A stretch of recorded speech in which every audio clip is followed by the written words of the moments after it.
जहां प्रदेश 1 लाख करोड़ के कर्जे में हो, विकास के लिए पैसा ना हो, तनख्वाह मिलने में देरी होती हो, वहां 2000 करोड़ रुपया कम लगे।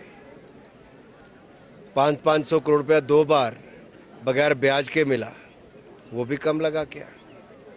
93,000 मकान प्रधानमंत्री आवास योजना में मिले और इससे पिछली बार 12,000 मकान अलग जब आपदा आई थी तब भी दिए गए, तब भी सैकड़ों करोड़ रुपए दिया गया। राज्य से वो पैसा खर्च भी पूरा नहीं हुआ और उस पैसे का एक हिस्सा वापस चला गया। नरेंद्र मोदी जी की सरकार में हिमाचल के लिए सदा बढ़ चढ़कर सहयोग किया है, पैसा दिया है और अब भी कोई कमी नहीं है। राज्य की सरकार का मन छोटा है कि आवास योजना के मकान अगर मोदी जी देते हैं तब भी उनका नाम लेने के लिए तैयार नहीं।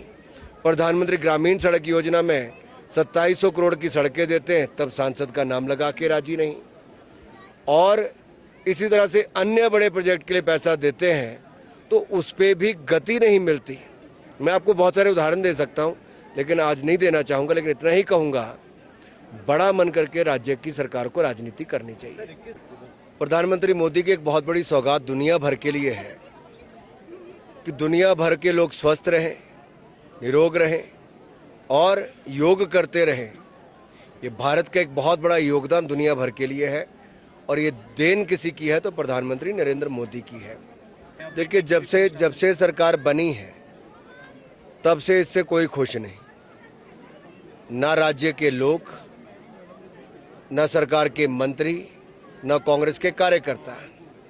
1-1.5 साल में जिस सरकार में उठक पटक शुरू हो जाए, 9 विधायक इस्तीफा देके चले जाएं, सिटिंग मंत्री भ्रष्टाचार के गंभीर आरोप लगाएं और ये बताएं कि सरकार पे किसी का कंट्रोल नहीं, इससे बड़ा दुर्भाग्य क्या होगा।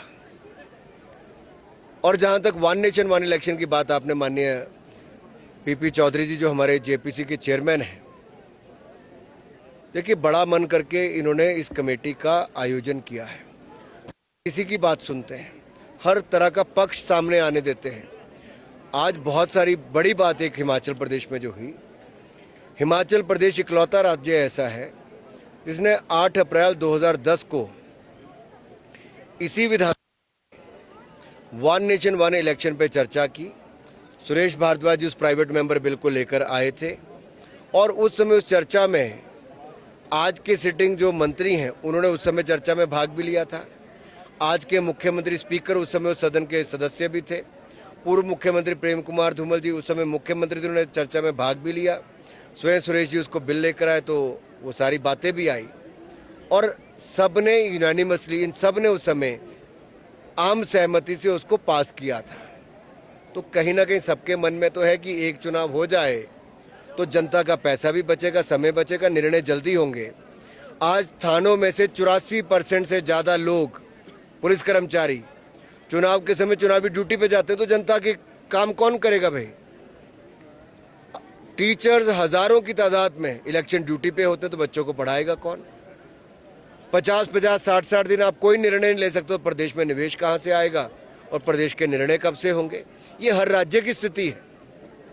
इसीलिए जेपीसी का मानना क्या है, चेयरमैन पीपी चौधरी जी ने कहा है कि ये जो हम बिल लाए हैं, सरकार लाई है, इसमें अगर और भी कोई संशोधन करके इसको और बेहतर बनाया जा सकता है तो हम खुले मन के साथ उस पर विचार कर रहे हैं।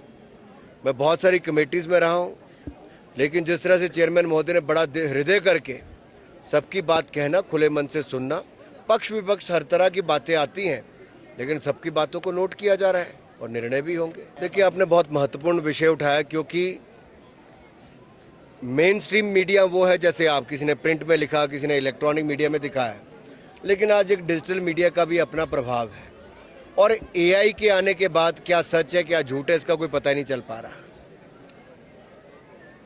तो जो फर्स्ट हैंड इंफॉर्मेशन है वो जाकर जो सांसदों ने दी और बताया कि भारत ने 15 दिन तक इंतज़ार किया कि Pakistan the resistance front organisation पर कार्रवाई करेगा, जो लश्कर तैयबा का फ्रंट है जिसने पहलगाम अटैक किया था और वो पाकिस्तान की भूमि से चलता है।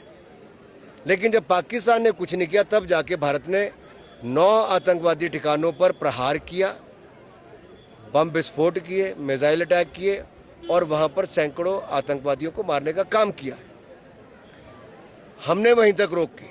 हमने पाकिस्तान को अटैक करने के बाद बताया कि हमने केवल आतंकवादी ठिकानों को ही चिन्हित करके अटैक किया है, लेकिन पाकिस्तान की फौज ने भारत के निर्दोष लोगों पर एक बार फिर अटैक किया और हमारे 26 लोगों की फिर जानें गई जम्मू कश्मीर के क्षेत्र में। और भारत को फिर मजबूरन पाकिस्तान के डिफेंस इक्विपमेंट पर, स्ट्रैटेजिक लोकेशंस पर और एयरबेस पर स्ट्राइक करनी पड़ी। पर हमारी जितनी स्ट्राइक थी वो नॉन एस्केलेटरी थी, रिस्पॉन्सिव थी और मेजर्ड थी, यानी कि उसको बढ़ने नहीं दिया हमने युद्ध को। सारी दुनिया जानती है कि भारत एक न्यूक्लियर शक्ति है, परमाणु ताकत हमारे पास है, लेकिन हमने ये भी कहा है हम कभी अपनी परमाणु शक्ति का पहले उपयोग नहीं करेंगे। इसीलिए भारत की दुनिया भर में मान सम्मान है।